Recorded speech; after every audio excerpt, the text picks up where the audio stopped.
Well, I'd like to welcome everyone to the College Football Playoff Head Coaches Media Availability. Joining us here today is Notre Dame head coach Marcus Freeman. We will begin with opening remarks from Coach Freeman, and then we'll move to a question and answer session.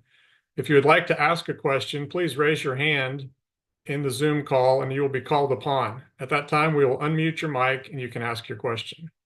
Additionally, we will be transcribing today's call and we'll post those transcripts at collegepressbox.com shortly after the conclusion of this Zoom news conference. At this point in time, I'd like to turn it over to Coach Freeman for some opening remarks. Thanks, Brett. First off, I want to recap this last week and the great Orange Bowl experience that we had in a hard-fought victory over a tough Penn State football team. Being that it was the semifinals, victories are short-lived as we prepare for this last opportunity together as with this special group. Ohio State will present a tough challenge. We know that. And we're looking forward to this opportunity to play in the college football national championship game. So with that, I'll open up for questions.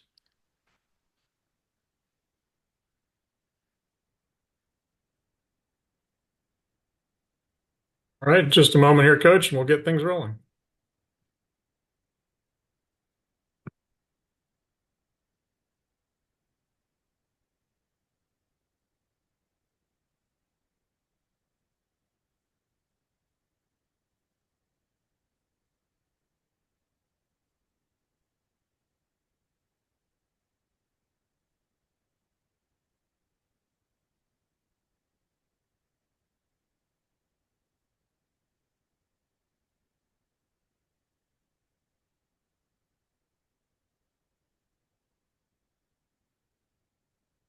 All right.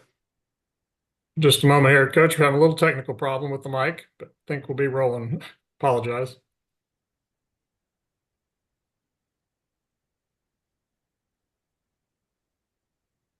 We can start with Bill Rabinowitz.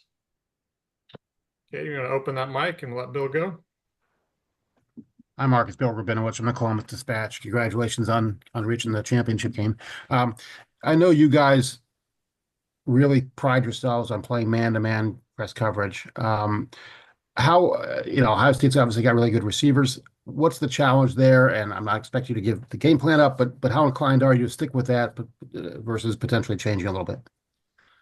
Yeah, as you watch film, not many teams are successful just sitting in man coverage versus these receivers. So we'll obviously have to mix some things up and come up with a great plan to try to limit what they do in the passing game. You're not going to be able to stop their receivers totally. They're a talented bunch. And so we'll come up with a plan and be able to adapt and adjust based off what's going on in the game. Great. Next, we'll go to Dan Hope. Dan? Hey, Marcus, just does this feel like a full circle moment for you to be coaching against Ohio State in the national championship game? In terms of this season, yes, from where we started to, the start of A&M and, the loss to Northern Illinois to now you're saying we're getting ready to play for the national championship. Yeah, it's full circle. This has nothing to do with the past and where I went to school. This is about this opportunity that lies right ahead of us. Next, we'll go to Pete Sampson. Pete? Marcus, just some housekeeping. Anthony Knapp, Rocco Spindler. How do you anticipate them coming through this week? And would you give any consideration to if Charles Jagasa is, an option either at tackle or guard, or only at guard moving forward? Yeah, Knapp will miss this game. He had a high ankle sprain and won't be able to make it back. But we expect Rocco to be able to, we'll see how he progresses. We could practice. But I know he'll give everything he has into making sure he's prepared. As far as the starting lineup, we'll do what's best for our program, and we got to figure that out. We have a week of preparation to make sure we get the right guys to start this game, and we'll see what that is here in the next couple of days. Okay, next we'll go to Tim Prister. Tim? Coach, obviously the Ohio State defense has been stout all year, but when teams have had success against them, specifically where have they've been able to make inroads? What have they done? I think each team can be different. For us, we have to be able to run the football, and we got to find ways to do that. And at the end of the day, you're going to study teams that have had success against your opponent, but you still have to do what your team does well. And again, for us to have success, we're going to have to be able to run the ball, and we're going to have to be able to stop the run. And obviously, you know me well enough, Tim. I've said that for every game we play, but it won't be any different for this game. All right, Eric Hansen next. Hey, Coach. I wanted to follow up on Jagas. I mean, a guy that's missed a ton of practice in 2 years at Notre Dame and yet has played in some hugely consequential games and played well for you. Can you speak to that and how he's able to do that? And also the flu, do you feel like that's run its course with your team, that it's not a factor anymore?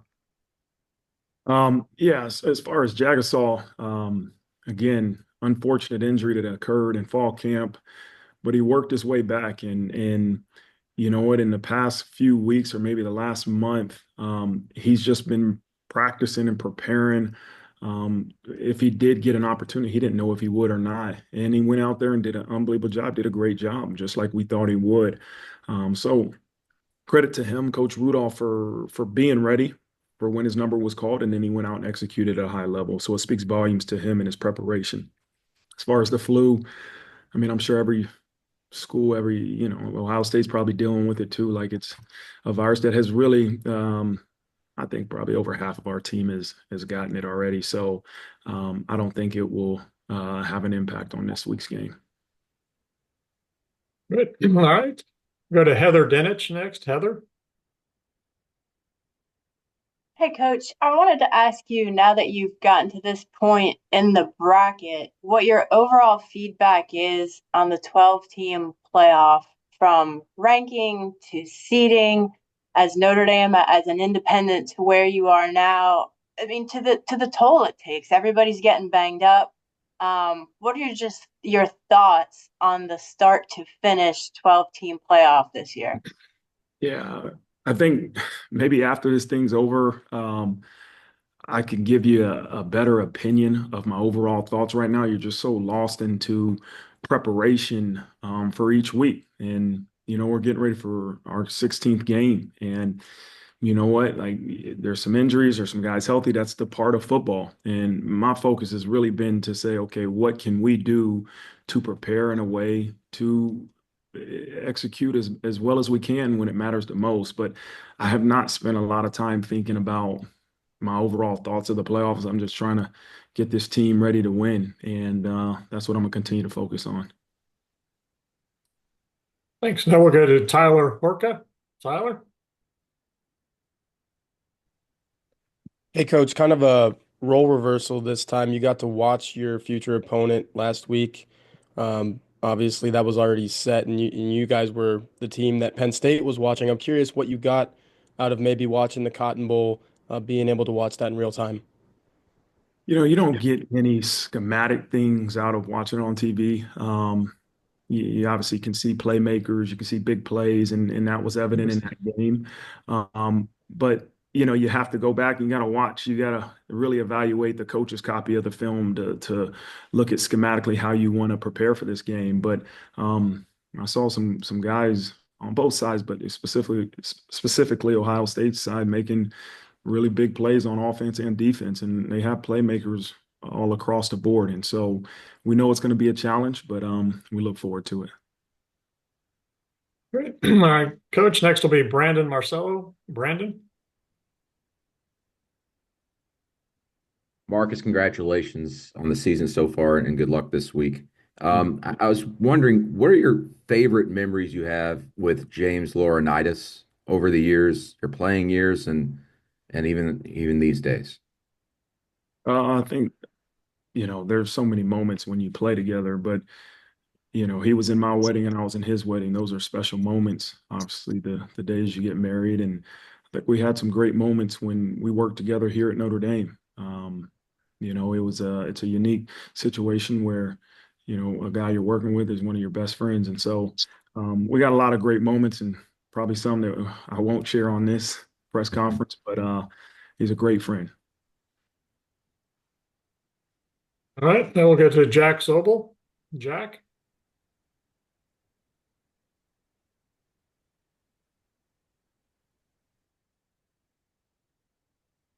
Jack, are you with us there?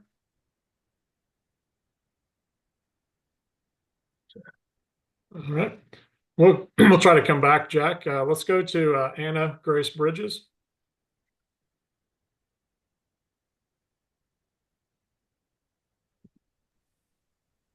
Hey, Coach. So after your win in the Orange Bowl, you said that great people continue to get opportunities to lead young men like this. And it's not just about you, but it's about us. So watching your interviews of not just you, but your team, y'all just create this amazing culture of not just individual success, but the team success. So as a head coach, what are you doing to keep that momentum carried over to the national championship game? That mentality has got us to this point. It's every person in this program putting this football program in front of itself, and that's what we continue to do, and we demand of each other is that everybody outside of this football program will find ways to give individual glory or individual praise or whatever it is. But we know inside this building that every person has a vital role for us achieving the results that we have. And that's what it's going to be as we prepare for this game. Your roles will be determined as we get in, finish with prep here soon. And we need you to execute your role, whatever that role is, to the best you can to make sure that we can achieve the results that we want. And that's what we'll continue to preach. Next, we'll go to Nick Hamilton. Nick?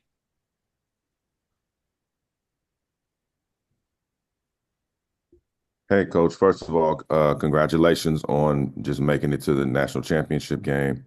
For you specifically, being in Atlanta, the coaching for a national title, being one of the black coaches to do that during Dr. King's observance of his birthday.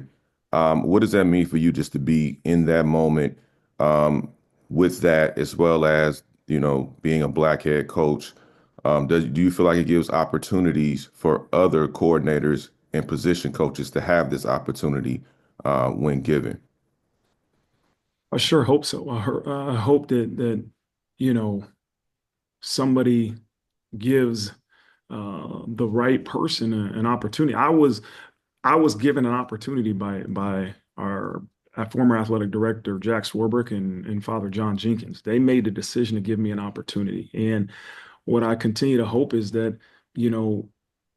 people get opportunities based off their actions and not the color of their skin. And that doesn't point to just one group of people. But that's that we want to make sure we continue to give the right people opportunities to lead our young people. And I believe in that. And I hope me being a black and Asian head coach in the college football national championship gives others that opportunity.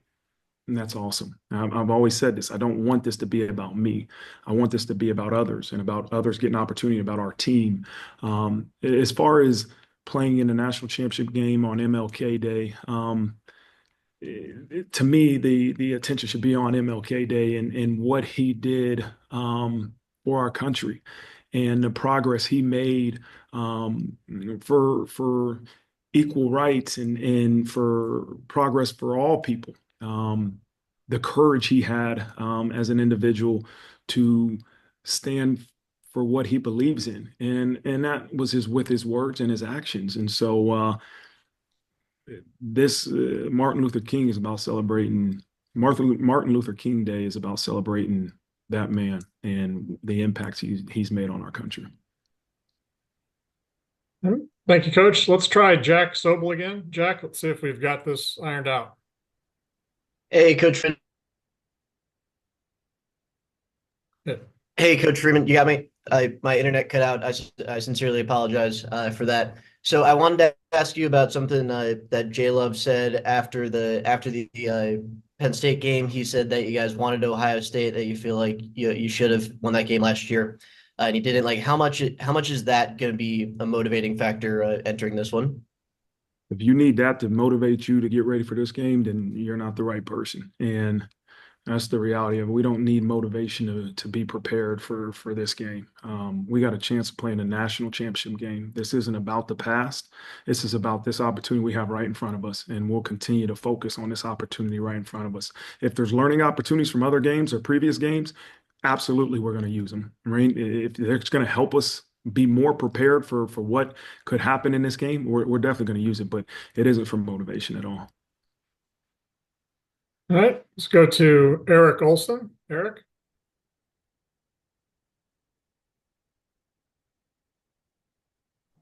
Sorry. You mentioned the offensive lineman. I wanted to check and see just if there's any limitations on Love and Collins. Obviously, a pretty good list of injuries right now for everybody.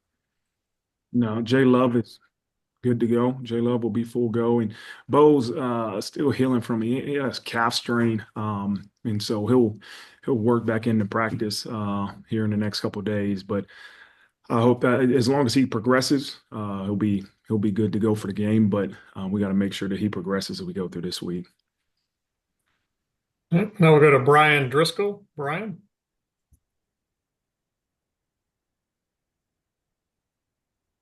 Coach, you look at the offense kind of periods like against Georgia and then at the beginning of the Penn State game, seemed to have trouble getting going. Second half really took off, 24 points, 261 yards. What led to that kind of improvement in the second half? And are there things that you think can kind of carry into, I know you hope to, but can carry into the game against Ohio State? Yeah, I think you're talking about two really good defenses that we faced, two of the best in the country. As this one we're going to face this week will be two. It's a game of adjustments and a game of, taking care of the football and taking advantage of the opportunities that are presented. And that's what we did versus Georgia, right? We took care of the football and we took advantage of opportunities that were presented and found tough, gritty ways to get first downs. Penn State early in the game was giving us some unique looks and probably were running the ball into some difficult looks that we hadn't seen going into the game, but we had to make some adjustments. And that's what this game's going to be about is, okay, everybody's going to have a plan going in. How do you make adjustments? How do you find a way to get the tough yardage that you need to get a first down and keep the sticks moving and, take care of the football? We got to do it. We didn't do a great job of that versus Penn State, and that's probably one of the couple reasons that the game was really close. We got to take care of the football, and we got to find ways to run the ball. All right. I have time for just a couple more. Let's go to Christopher Heidel. Christopher?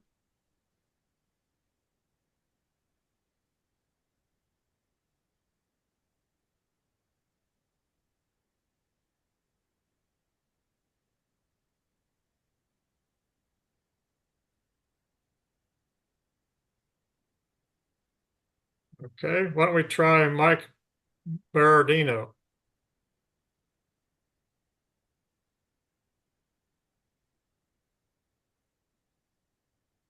Mike, you there? You need to unmute. All right, unmuted. I didn't see that button. Hello, Marcus. After the game, Riley said a couple of times, Riley Leonard, that he felt a little wobbly in that scenario. I wondered, how does the protocol work for you guys with the in-game cognitive testing? Who exactly has that great responsibility to sign off on a player's return to play in-game? And how is that process different, if at all, in a CFP scenario? Is there anybody independent of each program who's there to sign off? I don't know. There's nothing different with a CFP game. We have a medical professional team of athletic trainers and doctors that will do a thorough evaluation of our players when they think they have a concussion. The health and safety of our players are more important than anything. And I want to make sure that's clear. And so they would never put a player at risk if they did not think he was physically ready to play in a game. And they made the decision after a thorough evaluation that he was okay to return to the game. And so that's, you have to trust your doctors, and there's times that they say a player's not available to come to back into the game, and you got to trust your doctors. And so we have professionals that handle the evaluation, and they felt like Riley was good to return to play. And our final question today will come from Matt Fortuna. Matt? Hi, Marcus. I know you don't want to make this about yourself, so I'll frame the question this way. What do you think a national championship would mean for the University of Notre Dame and for your players and their legacy? Oh, it would be something special. Obviously, this place hasn't won a national championship since 1988, and every year the aspirations are to win a national championship. That's why all these players choose to come to Notre Dame. One of the reasons is to be a part of a program that can win a national championship. And so I think it's something that they'll be able to say for the rest of their lives, is that they were a part of a national championship football team. And so there's a lot of work that goes into getting to that outcome, and that's what we got to focus on. But it would be special for this university and for these players that have poured so much work into getting the results that we have. Thank you very much, Coach Freeman. We look forward to seeing you in Atlanta here on Friday night. All right. Thank you.